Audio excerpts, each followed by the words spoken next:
Your Escalade IQ has a front command center to access the most frequently used vehicle controls. Let's take a look.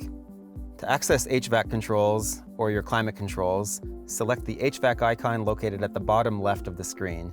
Note that your vehicle will default to this screen when in drive.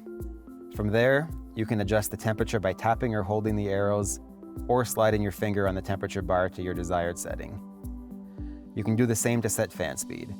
You'll see there are two separate tabs to control fan speed and temperature and blower zones. If you have auto selected and click the blower zone tab, selecting a blower zone will turn off the auto blower zones, but fan speed will remain the same. If you wish to stay on auto, you can leave as is. From the Command Center HVAC screen, you can also adjust the 5 different climate zones. There are 2 in the front, 2 in the second row, and the 5th zone in the 3rd row. To control your defroster settings, click the icons at the top of the HVAC screen.